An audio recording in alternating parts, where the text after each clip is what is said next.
So, about 24 hours ago, we had ourselves what was a very important press conference in the lore of the Montreal Canadiens.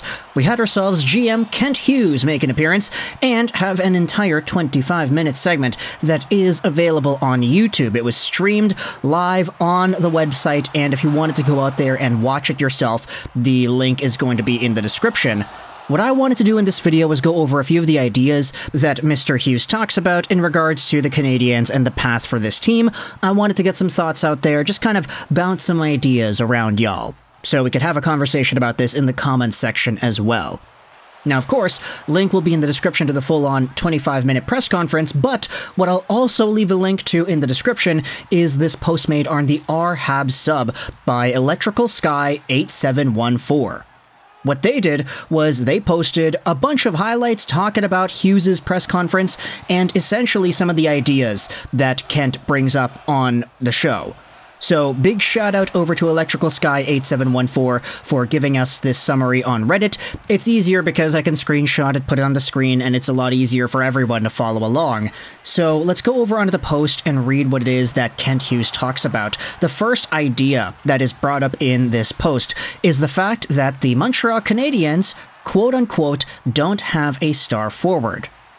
To this, Kent Hughes replied, "Look at the Bruins with Bergeron. He's a first-ballot Hall of Famer, and he's never hit the 80-point plateau." Now, this was an idea that I did see popping up a lot yesterday, especially once the Canadiens fan base was kind of getting a hold of the clip, but one of the ideas that I thought was interesting in regards to the Bergeron conversation was that, yeah, sure, Patrice Bergeron never hit 90 points in an NHL season, but he was a point-per-game guy multiple times. In fact, if you take a look at 2017-18, he had 63 points in 64 games played, and in the postseason that year, he had 16 points in 11 games. In 2018-19, Bergeron had 79 points in 65 games. Had he just played the full season, he would have been a 90-point player that year. They also went to the finals that season, and Bergeron had 17 points in 24 games, but considering the era, considering the caliber of play that he provided, sure, what Kent Hughes is saying makes sense, that Bergeron was not an Art Ross winner anytime soon, but there was still value in his game. Also, I do think it's kind of misleading in a way for him to say, yeah, look at Bergeron. He wasn't a superstar number one point producer player, but he is a first ballot Hall of Famer. And while that may be true, if you think about the teams that Bergeron was on where he was really good and the Bruins were great, I mean, in 2010-2011, when they won the Cup there, you had Zdeno Chara as a really good defenseman. He was a half a point a game guy. You had two 60-point players in Lucic and Krejci, and, best part of all, you had the Vezina-winning goaltender in Tim Thomas, who had a .938 save percentage. Go over to some of the other years with Patrice Bergeron, and once David Pastrnak made an impact with the Boston Bruins, he became the superstar stud that everybody talks about. So this first idea with Kent Hughes talking about how the Canadiens don't have a star forward, look at the Bruins at Bergeron, I don't really think it's, too accurate, but either way, there are a few other things that Kent Hughes goes out there and talks about. When asked about the three-goalie situation, he plans to keep it the same until a trade presents itself. It might not even happen this year. Furthermore, he's pleased with Montembeault and Caden's play. He sees Sam as the number one goaltender, too. He was certain that Primo would be claimed on waivers, which is another reason why they're running on the three-goalie rotation. Now, we've been seeing a lot of reports asking, okay, well, what happened to Jake Allen then? Why are they still going with this? Why are they not pushing for the trade? And Kent Hughes is just pretty much saying, yeah, I mean, we're just going to keep on going here. We haven't made the trade because nobody has offered us a package that we feel is appropriate in this situation just yet. So until that happens, which may be between now or the trade deadline, or maybe even it continues on into the offseason, who really knows, the Canadiens, for all intents and purposes, are not really going to go out there and adamantly shop their guys with urgency. They just seem pretty comfortable right now with this three-goalie setup. On Sean Monahan, Kent Hughes says the plan is to wait and see. He hasn't ruled out the possibility of signing Monahan to an extension, though. And I like this comment a lot because Hughes is keeping his cards close to his chest. He's not straight up revealing, oh yeah, Monahan's going to get traded.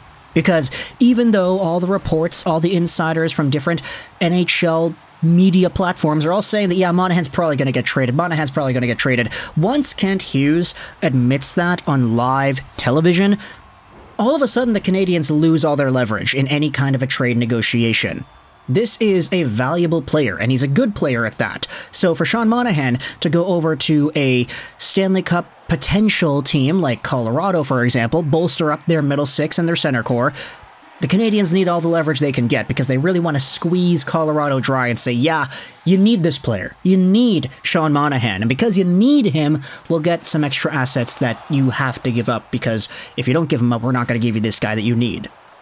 Good on Kent Hughes for being a little bit uncertain with the way he talks about Monahan. Oh yeah, we could re-sign this guy to an extension. That's a possibility too. So Colorado, if you really need him, hey, give us the stuff that we want, because we might just say no and re-sign Monahan for ourselves. Kent Hughes also talked about the Cutter Gauthier trade between the Philadelphia Flyers and the Anaheim Ducks. And he talks about the idea of doing a similar trade to acquire some scoring. Kent Hughes is aware that the Canadiens are lacking offense, but he also brought up the fact that Dach and Newhook have been injured, and that our first 3 picks in the 2022 draft were forwards: Slafkovsky, Mesar, and Beck. Speaking about that Owen Beck, we did make a video yesterday that I thought was a really good one, but I don't know, fans didn't seem to like it all too much, which is totally fine. The algorithm sometimes gets the better of me, but yeah, if you haven't checked out the video we made about Owen Beck yesterday, then hey, go ahead and check it out. And if you didn't check it out, then I guess you just didn't like it. But yeah, YouTuber lessons, right? Sometimes things don't really pop off in the way that you thought they would. Either way, though, this idea is reigning true that the Canadiens do have some young forwards that we haven't really seen too much of yet in this sample. Of course, Beck needs a little bit more time. He's in the OHL. Philip Mesar is not a full-time guy. Newhook and Dach are also out. So when you consider that these guys range from the 23 to 19 years of age kind of range, it becomes a little bit easier to try and project the Canadiens' youth into the future in terms of their offensive capabilities. Now, whether or not the Canadiens can turn one of these guys, a Slafkovsky, a Beck, a Newhook, or a Dach, into that superstar player, so much so that Kent Hughes doesn't need to use that Bergeron comparison anymore, then of course that'd be best case scenario. Is it possible? I'd say for sure nothing's impossible, but whether or not it's likely is another thing. Does Juraj Slafkovsky become a top-line point producer? Does Nick Suzuki become a point-per-game 80, 90-point player? Does Cole Caufield ever score 45 goals in a season? We need to wait a little bit, because for all these guys, there is always the benefit of the doubt. Suzuki hasn't been playing with the right support to manifest an 80, 90-point year. Caufield has the shoulder thing, and he's been recovering from that slowly.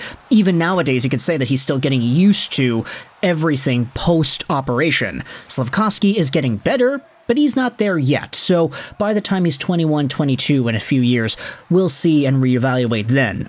And then, of course, there are the other guys, the Becks, the Mesars, the Dachs, the Newhooks. We can ask questions and debate all day as to whether or not they'll be able to reach their ceilings. And then finally, when it comes to the last point here on the Kent Hughes post, when he talks about the Canadiens and their defensive depth, Hughes says he's in no rush to trade any defenseman. Only if a trade presents itself. He brings up Logan Mailloux taking a step and attributed that to Arber Xhekaj playing alongside him in Laval.